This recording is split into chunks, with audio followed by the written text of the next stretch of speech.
looking out here and there might be another place that we can see it a little bit better. We got our fingers crossed, guys. We got our fingers crossed. A little church over there in the valley. Isn't that nice? Of course, we have a state religion here in Iceland. The Scandinavian countries and some Middle Eastern countries have state religions, but not too many other countries. Iceland is one of the very few. Of course, we have the Christian cross on our flag, so can't get much more Christian than that. Yeah, the Church of Iceland is protected by the Icelandic constitution. It's the Lutheran Evangelical Church of Iceland. So we're Lutheran, we're Protestants. To see such a huge display of power and of this magnitude. Just imagine, there could be an earthquake today. Just a small one, just barely enough to chip away a big boulder to roll down. You could get some good pictures for Instagram on that day for sure.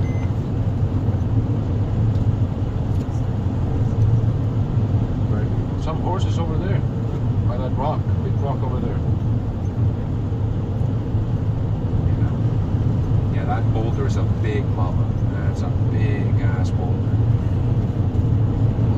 Look at that. Just imagine being here when that fell down. Wow. And it seems like it left its mark down there.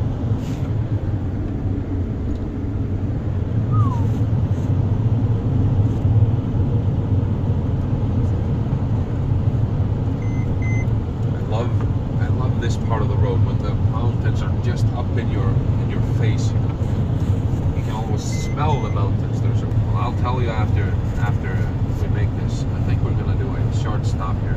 I'm hoping we can see Eyjafjallajökull, but if not, the scenery itself stands on its own. It's a very nice scenery, and I'll tell you a little bit more about my crazy grandmother when we get back on the bus.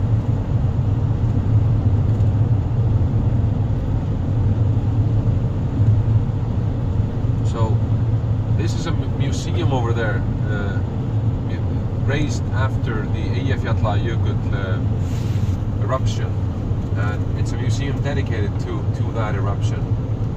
It has a nice exhibit in there, but we won't be making a stop there. We'll be stopping there where that bus is over there. So yeah, you can see the roots of Eyjafjallajökull, the very bottom of it. But so this whole land here was covered by ash following the eruption, and that family had to shut down their operation for a year or so before continuing again. So okay.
mountain, the Jökull glacier.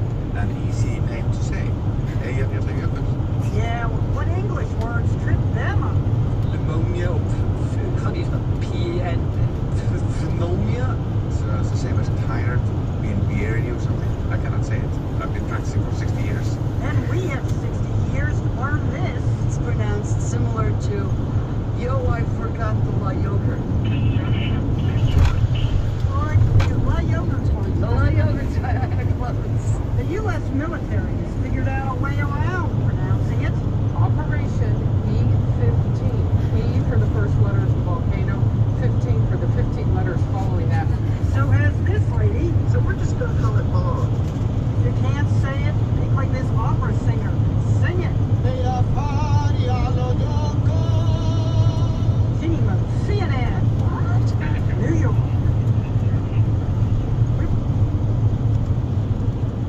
All right. Now, wasn't that funny?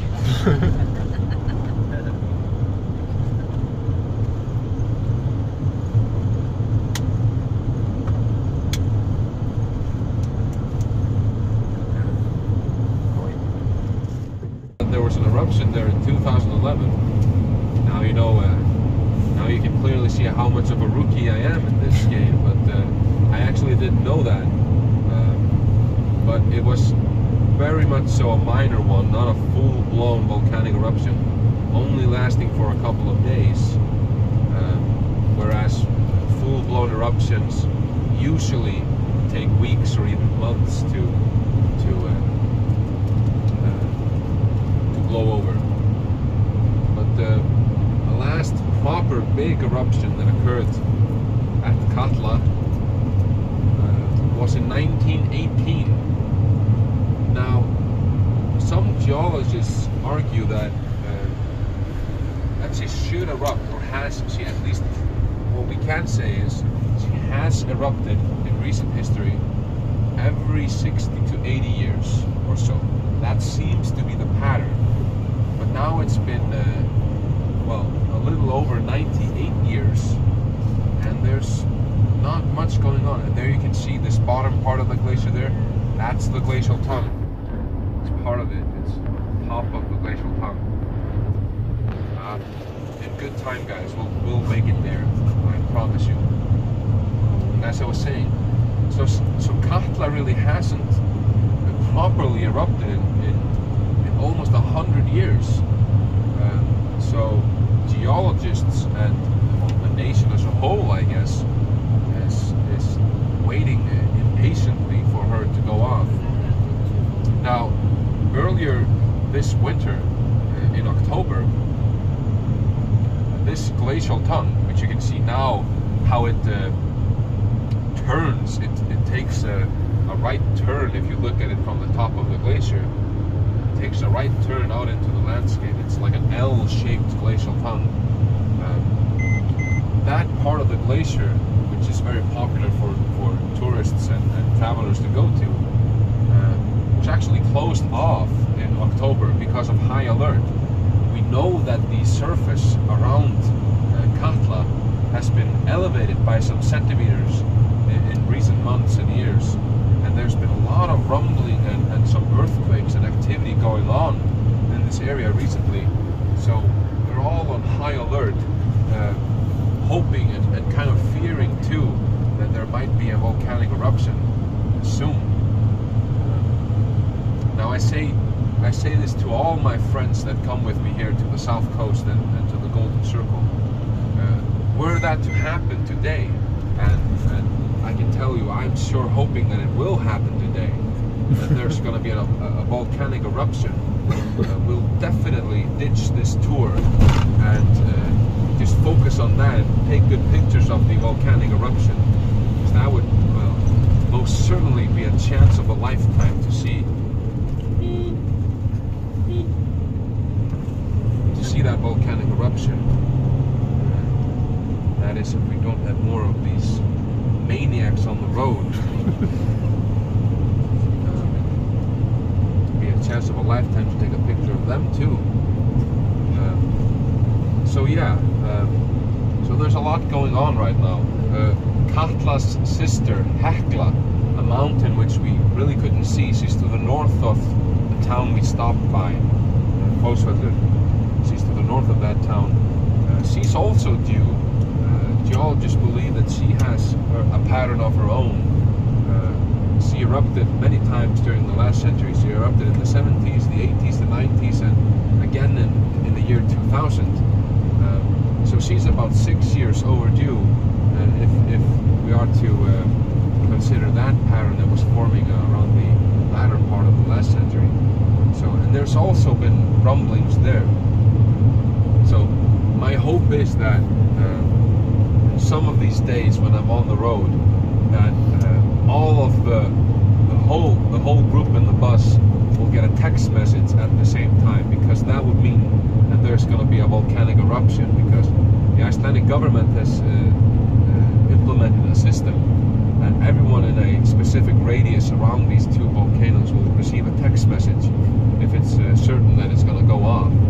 So I'm always hoping to hear a lot of these ding noises all coming off at the same time, because